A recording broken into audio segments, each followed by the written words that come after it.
and welcome to another edition of Conversations and Connections.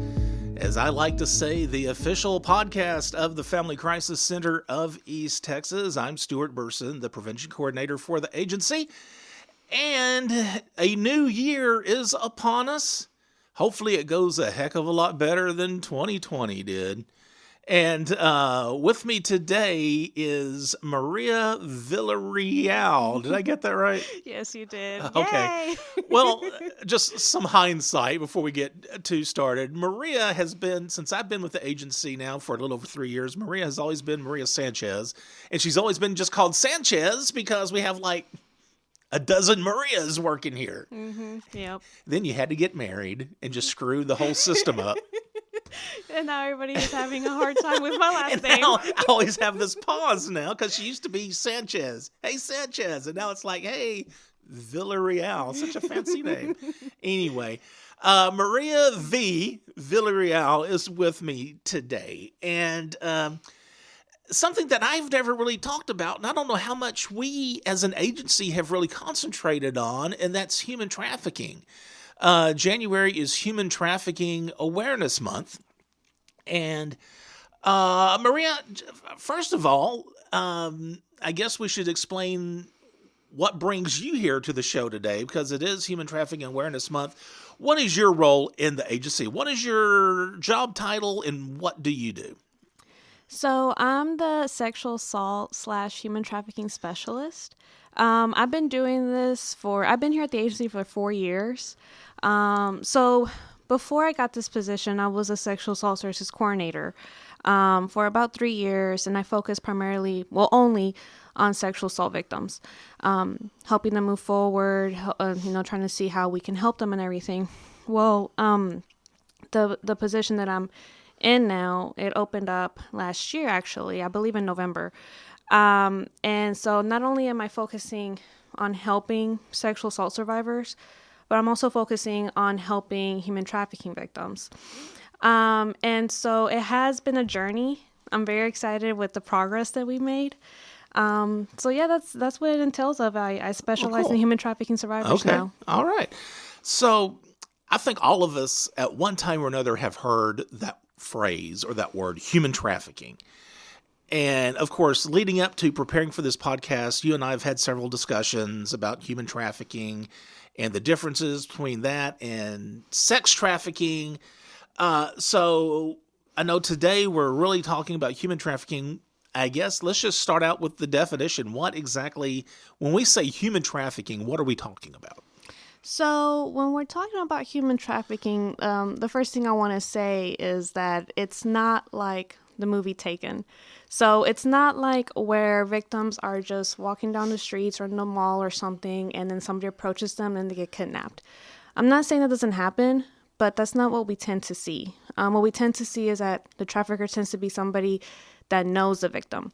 So the definition of human trafficking, it involves the exploitation of a person through the use of force, fraud, or coercion. So there are a lot of different forms of human trafficking.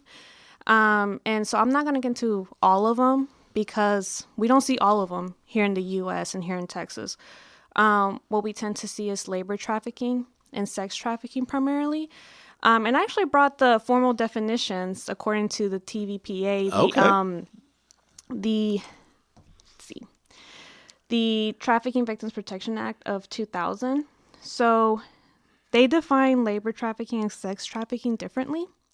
So the formal definition of labor trafficking is the recruitment, harboring, transportation, provision, or obtaining of a person for labor or services through the use of force, fraud, or coercion for the purposes of subjugation to voluntary servitude, peonage, debt bondage, or slavery. So basically what it entails of is that a person is providing some sort of service, like in a construction business or in a restaurant, and they don't get paid at all, or they get paid very little, or they only get paid through tips. And so what we tend to see is that debt bondage occurs, where, for example, the trafficker may be like, hey, if you come work with me, you only have to pay me $2,000 just for transportation, just for like the beginning of your journey to my workplace. And so they're like, okay, well, I'll pay you that much and everything. So because they're not being paid at all or being paid very little, they're not able to pay them back. And then not only that, what we tend to see is that debt starts accumulating. It starts going up because now they have to pay for rent. Now they have to pay for utilities, hygiene products, and things like that. So they tend to stay in that debt forever, and they can't seem to get out of it. Okay. So your job, I guess, you work with anyone. It's not necessarily, I know we're the Family Crisis Center. Everybody thinks about sexual assault and domestic violence. But when you're working with people who've been involved with human trafficking and trying to help these folks, it doesn't necessarily, what you're working on, I don't guess it's necessarily has to be sex trafficking. It can be the labor trafficking or whatever, right? Yeah, it can be the sex trafficking, the labor trafficking, other traffickings. Other forms of trafficking that I'm aware of are like child soldiers, which obviously we don't see that here. What it's tend to see in like war-torn countries. And recently what I've learned is that like children are forced to like train and like break down camels for races in Saudi Arabia. So, I mean, they don't have to be just victims of labor and sex trafficking. They could be victims of other forms of human trafficking. But like I said, here in the U.S., what we tend to see is labor and sex trafficking. Okay. And some of these folks, also when I hear that word trafficking, in my mind conjures up these images of people being transported miles and miles and miles away from their home. Is that the case, or is that, again, the Hollywood portrayal of trafficking? I feel like that's like you said, the Hollywood portrayal of human trafficking. Yeah. They don't need to be transported at all, actually. They can be trafficked in homes. So someone from East Texas can be trafficked just in East Texas, and it's still trafficking per se. Mm-hmm. Okay. Yes. All right. So I guess that almost kind of answers my next question, but I still want us to go over that. As why do we need to be concerned about human trafficking here in East Texas? Again, and it may be Hollywood's fault or just the stories that we hear. We think of human trafficking, and it happens in metropolitan areas and the big cities and things like that. But obviously, there's a need for someone like you to be here in East Texas. So why do we need to be concerned about that here? So the reason why is because it is happening here. It's not just happening internationally or in big cities, like you said. It's happening here. And if you look at the red triangle in Texas, which is an area of where most of the human trafficking reports are coming from. So it's from the Dallas, Houston, San Antonio area. We're actually right outside of it. We're still in the little shade of red. So we're not in the triangle, so to say, but we're still right outside of it. Okay. And it is happening here, like I said. And I actually found out years ago that the Nacogdoches, Lufkin area is considered like a pit stop for traffickers. So they go through 59 to transport victims. And I know originally said that they don't need to be transported, but they can be. So that's why we need to be concerned, because it is happening here. We're getting more and more victims, survivors of human trafficking. Okay. All right. And when you say for anybody who's actually not here in East Texas, when we say go through 59, that's Highway 59 that goes from Laredo, I guess, all the way up through Houston is probably what we're familiar with. Then on up, it's State Highway 59.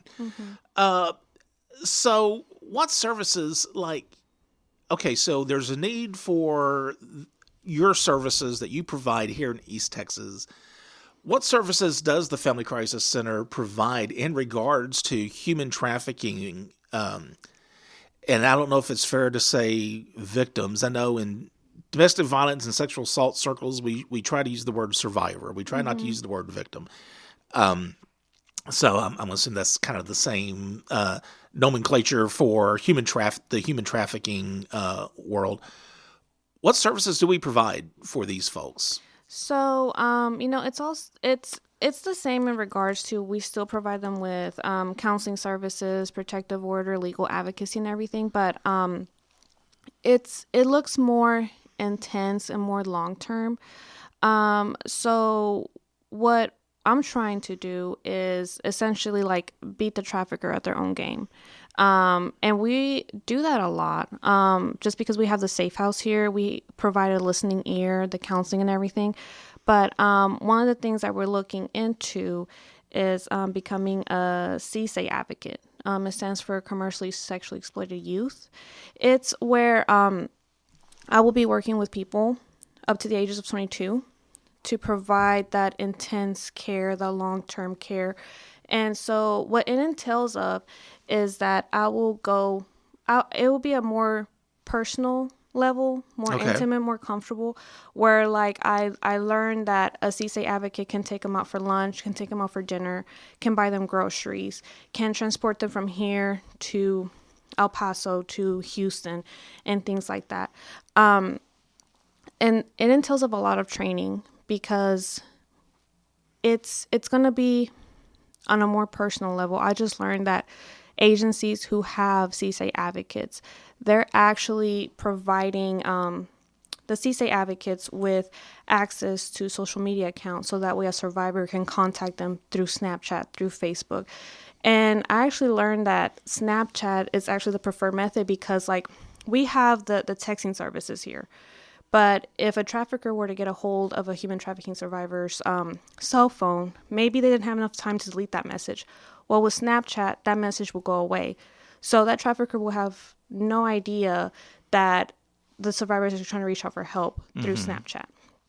So it still entails of the same thing, like counseling, like I said, legal advocacy, but it'll be more intense. So I can't really confirm that I'm a CSA advocate, but we're heading that way. So it'll look different.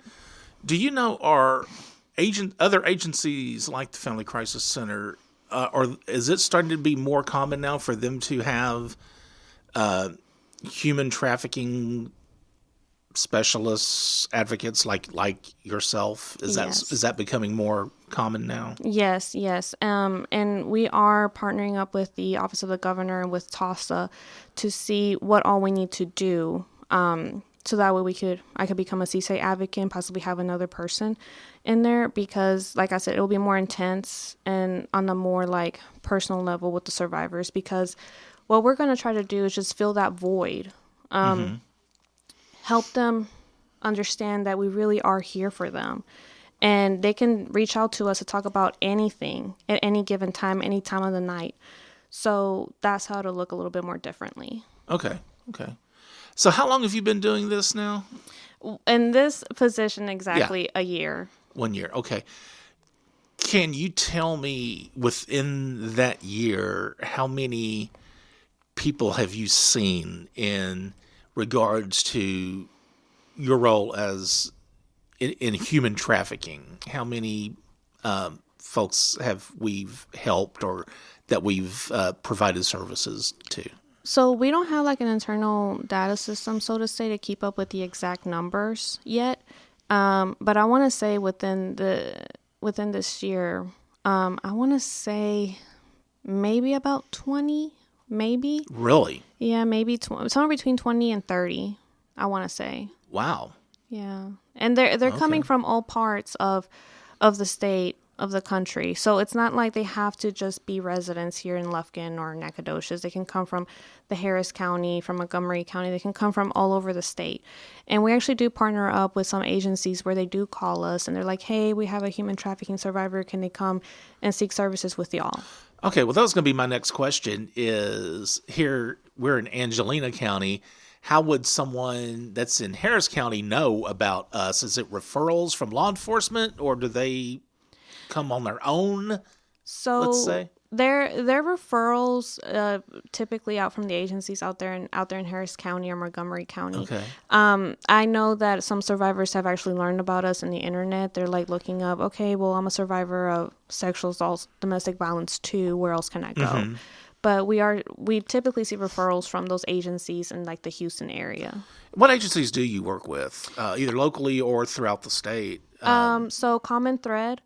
We actually work very closely with them. I know that they've brought us all of their survivors over here because the survivors are needing another place to stay. They need to get away from that area. BCFS as well. For the silent, we've actually worked with them a few times.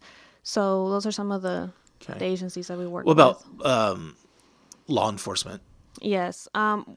Well, the thing about it is that the survivors, they usually come to us seeking services. And so we don't get a lot of referrals from law enforcement. Okay. And it makes sense because trafficking victims, just like domestic violence, sexual assault survivors, they're not going to want to make a report a lot of the times. And the percentage of them wanting to make a report, the human trafficking survivors, is a lot less. And all those reasons are valid. So I actually don't see a lot of referrals from law enforcement yet. But I have a very funny feeling that once we start raising awareness on this crime, we're going to start seeing a lot more survivors coming through. Right. And even with law enforcement. Would you work with law enforcement agencies, maybe not as far as them giving you referrals, but maybe just like your role? Would you ever be called upon to go to court to testify or anything like that in that capacity? I'm assuming so. I mean, I feel like anybody who deals with survivors has a chance of getting subpoenaed and having to testify for them. Sure. Okay. Have you worked with someone yet that you can kind of share their story with me, as far as like a success story, like they were knee deep in the trafficking environment and they've come to us and we've helped them out, and now they got their life together and they're on their own again and they're on the path to recovery and success? So, before I get into that, I do want to say that success looks differently for every survivor. Some survivors, they may just want to get counseling, and that's it. Other survivors, they may want to get a protective order. They may want to make a report. They may want to come to the safe house, get housing and everything like that. So I can't really put my standards of success onto them because it looks different for everybody. And if they just want to get counseling, that is perfectly fine. I'm here to make that referral. Yeah, sure. But there is one that I'm thinking about where she was promised to only go to Houston for a couple of days to visit the trafficker's family. She didn't know that he was going to be trafficking her, obviously. So whenever she went to Houston, and those couple of days passed up, she was like, oh, well, I want to go back home and everything. Well, he was just like, well, you're not. And then he started selling her and everything. So she actually went and got in trouble because there was drugs nearby her. They got stopped. And so he told her, he was just like, hey, if you don't take the blame, I'm going to kill your family. So she took the blame for the drugs and she went to jail and everything. Well, she came to us, we made a report, and I contacted the local, well, not the local DA, I'm sorry, the DA at where it took place, in the city. And so I was just like, hey, this person made a report. This is what happened. And I understand that she's facing possibly prison time.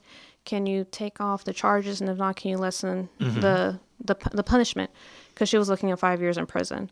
Well, instead of getting 5 years in prison, she got 5 years of probation. Now, it's hard to, I want to say that's a success because she didn't get that prison time. She got probation instead. And it was hard to prove anything because it became a matter of he said, she said type of deal. So she felt very lucky that she was still able to keep her job, to be in touch with her mom personally and everything. And another one is that I know that she was working for her GED, and she actually has her own place now. She was trafficked through various cities, and she just wanted to be calm and stay in one spot. So, it's been great. Excellent. So, like we said at the beginning of the show here when we first started, January is Human Trafficking Awareness Month, and we decided when we when Maria and I were talking about doing an episode of Conversations and Connections regarding human trafficking, it's such a big deal, and there's probably so much to cover. We decided we're going to devote the whole month of these episodes to human trafficking. So this is just one of 4 shows that we're going to do talking about human trafficking. We're going to have other folks on along with Maria to talk about it. But what I want to touch on is maybe some events that we have coming up in January to mark the occasion. What's in the books? What are you working on? So, what we're working on is that this is a set date for January 23rd that we're having a walk at the SFA location at 10 a.m. And that is to raise awareness on human trafficking. Just do a little speech thanking everybody, but not just that, but also give some statistics, some facts about human trafficking. And we're going to walk around SFA to raise awareness. Okay. And so obviously this podcast too. Lovely. Thank you. And then we're also establishing a coalition to that way we can raise awareness on human trafficking, not just for agencies like us, law enforcement, CACs or anything like that, but it'll be community based. So everybody from the community, from churches, from clinics, just everybody from the community is welcome to join this coalition. Okay. Is it okay, like, if anybody's interested in joining the coalition or taking part in the walk, who do they contact? Can they contact you, or do they just show up for the walk on the 23rd? Or yes, they can contact me. That way, I can just know like who's all showing up and everything. But they can also just show up if they want to. Okay. They don't have to contact me or anything. I know that I would like to keep track of how many people showed up and everything. That way, once we do it again next year, if we do it again next year, maybe we can better plan for something a little bit bigger. And so, they're more than welcome to reach out to me, but they can just show up if they want to. Okay. And when we wrap things up, we'll maybe share your email and, of course, our hotline, where I'm going to go ahead and say, if they call the hotline, they can whoever answers, they can tell what they're wanting to do, and they can get a hold of you that way. Obviously, and I ask a lot of people who are in direct care who've been on the show, because I just think it's another interesting part of your job. The job you have can be, I'm going to just assume, stressful. You see a lot of ugly things in the world. How do you deal with work-related stress that you might encounter? Like, at the end of the day, what do you do to separate what you've done at work? Because also you're a sexual assault advocate. You do all these other things also. What do you do to kind of decompress maybe at the end of the day? Well, it's funny because I don't like decompress at the end of the day, so to say. I kind of started off at the beginning of the day, if that makes sense. Because, I like to work out. That's my way of decompressing. But the funny thing is that, and I've tried doing it after work, but I'm just not an evening person. I'm just not. So you're one of the, do you get up like at 5 in the morning? 4. And go, shoot. So, and you're at the gym like at the crack of dawn. Yes. I was actually at the gym this morning. Wow. Yeah, so that's my way of decompressing. I also I like to spend some alone time, if that makes sense. I know that maybe No. I get it. Sure. No. I know that some counselors don't recommend that, but alone time for me, that's my way of recharging. Yeah. So I'm just thankful to have a husband who isn't trying to always be all up in my business, but being being alone, that is my way of decompressing after work. All right. What made you decide, little Maria, where are you from? Where'd you grow up? I'm actually from Mesquite. I'm from the Dallas area. Okay. So little Maria in Mesquite trying to decide what she wants to do with her life, and you graduate from high school. What made you decide to get into the social services realm and to pursue? You just recently got your master's, probably about a year ago, I guess, right? Yeah. What made you decide to pursue this line of work? Well, it's funny because I never intended to be in the social services field. I remember growing up, I wanted to be like a real estate agent, and then I wanted to be in the Army. But it shifted at the age of 15 when I saw a documentary about human trafficking, and the title involved modern day slavery. And I was like, I thought we were done with slavery. So I watched it, and I was just so moved by it. Like I was just like, I can't believe this is still happening. So I went to the military, and that didn't work out. I actually got injured, so I got medically discharged and everything. So I was like, well, I'm back at square one. I'm trying to figure out what I want to do, but I knew I wanted to do something with human trafficking. Okay. So I got accepted into SFA, got my bachelor's degree there. But before I got my bachelor's degree, I actually wanted to volunteer here. And so I remember walking through the office, and I'm meeting with the former sexual assault services coordinator at the time. And she told me that, well, it's too late. Like, we're already doing the training and everything. But then she told me how the position will be opening up soon. And she told me to apply. So I applied. I didn't think I was going to get it because I had no experience. I never volunteered. Yeah. I didn't know what I was doing. But I'm just thankful I got the job. And that's cool. That's how I stayed. Did you intern here or anything? No. Okay. Nothing. I know a lot of folks who intern wind up working here. So I didn't know if that was your story as well. No. Okay. Awesome. All right. Well, thanks a lot, Maria. Of course, we're going to be doing this 3 more times. Maria will be on with us at the next episode as well. We're going to continue this conversation and go a little deeper. And we have some other guests from outside the Family Crisis Center that will be on here from law enforcement to further have this discussion. And I can always tell wherever I'm at in this building where Maria has been, if she leaves her Selena cup, who she has her Selena cup with her. Yes, big Selena fan. Basically, she's a big Selena fan. So I can always tell, well, Maria's been here. She left her cup. I know that's Maria. All right. Well, listen, if you have any questions regarding human trafficking or if you want to get in touch with Maria, if you don't mind, give us your email address. Somebody wants to reach out to you, I guess specifically about the coalition. How can they get a hold of you through email?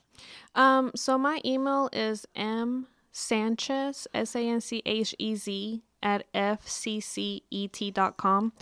It'll probably be changing to M Villarreal soon. So that'll be MVILLARREAL @fccet.com. Has a lot of letters. If you maybe want an easier way to get a hold of Maria, I'm kidding, of course. And I also just want to throw this out there. Like, I'm not the only one trying to form this coalition. We do have a volunteer advocate. Her name is Amy Smith, who is also helping me form this coalition. Okay. So if anybody has ever heard of Amy Smith, you can also reach out to her or reach out to me. All right. And again, if you have any questions or comments and want to reach out to us through email regarding Conversations and Connections, we do have our own email. That's conversationsandconnections@fccet.com. And also, if you feel like you need our services for any reason, or if you want to call to reach out and get in touch with Maria, we do have a 24-hour hotline that is answered 7 days a week. That number is 1-800-828-7233. That's 1-800-828-7233. And again, we'll pick up the conversation next time on Conversations and Connections. And remember, be the voice, if not for you, for someone else.